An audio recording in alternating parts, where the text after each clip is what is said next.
Eu entendo quando você olha para o mundo, para as notícias, para os acontecimentos, para as crises políticas, enfim. E tem a sensação de que o mundo nunca foi tão confuso, nunca foi tão difícil, e isso gera desânimo. Você olha para as gerações novas, né, e não as entende e se preocupa, quem é pai ou mãe, e vê a invasão onipresente dos celulares, por exemplo, e se te bate uma inquietação. A gente olha para o futuro da humanidade e não sabe exatamente o que virá, porque os horizontes são esquisitos, são tenebrosos, e ainda mais vivendo o meio de uma pandemia. E é natural que diante de um contexto desse a gente fique cansado, né? Cansa, sobrecarrega. Mas o que eu quero rapidamente conversar contigo hoje é que por mais que a gente tenha essa inevitável sensação, é bom lembrar que essa sensação, talvez por razões diferentes, foi exatamente a mesma que os nossos pais, nossos avós, nossos bisavós, tataravós e assim por diante viveram. O mundo, obviamente, se modifica muito e a tecnologia nos dá uma sensação de que essa modificação é a cada esquina, a cada passo, a cada inspirar e expirar. Está tudo mudando muito rápido, especialmente em questão de tecnologia, de trabalho. Né? Tem muita gente inquieta porque vê aí no horizonte a sua própria profissão perdendo relevância. Quantas profissões estão deixando de existir?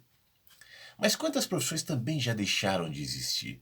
Quantos outros profissionais em outros tempos, talvez numa velocidade menor, obviamente, mas tiveram a mesma sensação quando Gutenberg inventou a imprensa no século XVI, houve uma revolta dos escribas, que eram aqueles que escreviam os livros, obviamente, não existia a imprensa antes, né, a prensa de livros, e isso gerou uma crise naquele mercado.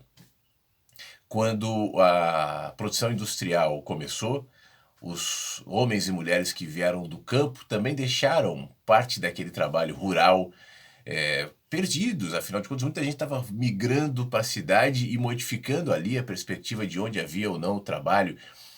Esse é sempre o movimento das modificações. É claro, como eu disse agora há pouco, a gente está vivendo um tempo de modificações muito aceleradas, mas eu acho que é bom lembrar de que nada é novo. De uma maneira ou outra, a gente está repetindo com pecinhas diferentes o mesmo jogo, o mesmo xadrez, o mesmo tabuleiro, porque se de alguma maneira a tecnologia se movimenta, os trabalhos mudam, as coisas mudam, mas o ser humano ele permanece muito parecido.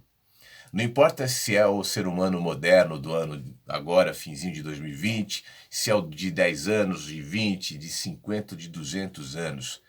No fim das contas, o ser humano sempre está tentando saciar esse vazio, esse buraco, essa busca, que em alguns é até mais aflorada, em outros mais cauterizada, né, pelas distrações. Eu não penso nessas coisas, eu estou preocupado com a minha cervejinha, com o meu trabalho, com o meu programa de televisão, e assistir o meu programa de televisão. A maioria das pessoas é assim, né? O que eu vou comprar para jantar, a negociação que eu faço no almoço para janta, enfim. Para onde eu vou o fim de semana, quando essa pandemia vai acabar, são as preocupações do dia a dia. E essas, obviamente, são as que tomam a mente da maioria das pessoas de hoje, como era de ontem, de anteontem e de sempre. Alguns poucos, tipo a gente, né? Além dessas preocupações cotidianas e diárias, também se inquietam para pensar, mas vem cá, o que é a vida? O que importa na vida? Né? O que é mais importante do que aquilo que me parece, obviamente, essencial na minha sobrevivência, mas é só isso. Eu vivo para isso. A experiência que eu estou tendo, breve, única, rara, de ser um humano que vive algumas décadas e depois desaparece, envolvido numa teia invisível que eu desconheço, afinal de contas eu sou uma peça de um tabuleiro gigante que se coloca, por exemplo, a influência dos meus pais, avós, minha família, dos que convivem comigo e dos que eu não conheço, né? Nós somos uma peça, a gente se sente autônomo, mas eu tenho uma sensação muito clara do quanto o ser humano é permeado por intervenções que ele não percebe, que ele não vê, por influências, né? De tanta gente, de tantos contextos, nós somos uma peça, e isso é muito raro. E aí eu não consigo olhar para isso e falar assim, tá bom, o negócio é pensar no que eu vou fazer o fim de semana, se eu vou conseguir juntar dinheiro, se eu não vou, se eu vou pagar isso ou aquilo, apesar disso fazer parte do nosso pensamento também. Mas isso não é tudo. Isso não é tudo. E algumas pessoas, pouquíssimas, mas sempre foi assim, né? Sentem dessa forma. Isso não é de hoje e sempre vai ser dessa maneira. As massas são massas justamente porque elas são modeladas, elas são manipuladas, né? As massas estão pensando no pensamento de massa e é isso. O grande volume de produção de cultura, de informação, de entretenimento, de jornalismo, de discursos políticos, de prioridades, de religiões e símbolos religiosos, são justamente direcionados para esse público, porque eles são maiores, né? Tem mais gente, consome, mas é a massa. Mas nem todo mundo se sente confortável na massa. Hoje e sempre foi assim. O que eu quero, nesse papo nosso de hoje, te lembrar é que nada é novo. Apesar da gente ter essa sensação, lendo as notícias, vendo o mundo se modificando rapidamente, vendo a pandemia, vendo as ameaças, né? A esperança, por um lado, de que a gente supere essa pandemia, de que venham vacinas, mas, por outro lado, as ameaças também em volta disso, as manipulações políticas, os joguetes, a revolução tecnológica, a iminência do 5G, tudo isso assusta. Mas antes houve outros sustos. Antes houve outras modificações. Antes houve também confusões na mente de gente que via os filhos, por exemplo. Eu me lembro quando eu era criança, né, o susto dos pais. Essas crianças não saem da televisão. A televisão manipulando a mente das pessoas, tal. E passou. E eu imagino como deveria ser com os meus pais e avós. Essa criança está perdida, já não é mais como antes. E assim foi e sempre será. Como diria Eclesiastes, nada é novo debaixo do sol. Tudo se repete, tudo é igual, tudo é a mesma coisa. Mudam as periferias, mas a essência permanece a mesma.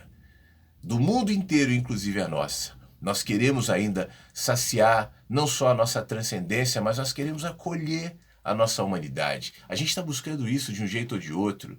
Eu tenho um texto que fala que não são os problemas do mundo, não são as questões de vida ou morte, não. É um colo, é um abraço, é a presença do outro, é ser compreendido, é ser entendido, é olhar para alguém e saber que aquela pessoa te vê, é falar com alguém e saber que aquela pessoa te ouve, é ter um amigo para contar, uma amiga, é ter alguém em quem confiar, é ter algo bom para entregar para alguém, algo nobre, algo justo, seja lá o que for. Tipo, ir na casa do vizinho, do amigo e falar, pô, eu vim aqui hoje para te dar um abraço, eu vim aqui hoje para te compartilhar um bolo, eu vim aqui hoje para saber como é que você tá. É mandar mensagem pro amigo ou receber a mensagem de WhatsApp, por exemplo, de alguém e falar, olha, eu só quero saber como é que você tá. Tá tudo bem? Tá precisando de alguma coisa? Tô aqui, tá bom? Beleza, obrigado, é isso. As nossas correrias, os nossos sustos, as nossas quedas, os nossos medos não são o único movimento da vida. Na realidade, o que realmente importa na vida são essas coisas mais singelas e mais básicas e mais simples, e sempre será assim. São nelas que o coração humano repousa. E é na direção delas que a nossa mente, o nosso coração vai. A gente pode fazer todas as discussões filosóficas, né? A gente pode se aprofundar na teoria dos filósofos mais relevantes, mais importantes. A gente pode tentar discutir quem tinha razão ou quem não tinha razão. A gente pode, como fazemos de vez em quando aqui, conversar sobre o que é a morte, o que é a consciência. Deus existe, Deus não existe, a minha religião é melhor do que a sua, meu pensamento político se enquadraria melhor na nossa realidade do que o seu, os meus ideais são melhores que os seus. A gente pode ficar nessa discussão a vida inteira. Como ficamos e como a internet e os algoritmos nos alimentam, nos estimulam para a gente continuar, né? Vamos falar aqui sobre os casos da política, sobre a questão do fulano, a briga do presidente com a Câmara dos Deputados, quem vai assumir, e estão contra o Brasil. E a gente pode ficar nisso a vida inteira, mas continuará não levando a lugar nenhum, porque tudo se repete debaixo do sol, sempre. Tudo é igual. Nós continuamos iguais. E o nosso coração só repousará e nossa mente só descansará o dia que a gente entender isso. E ao invés de ficar tentando desvendar os mistérios da vida e se inquietar com o futuro, o que será do amanhã, o que vai acontecer, com alarmismo, né? Propositadamente implantado nas nossas comunicações, no nosso jornalismo, nas nossas discussões, no que movimenta as rodas, enfim.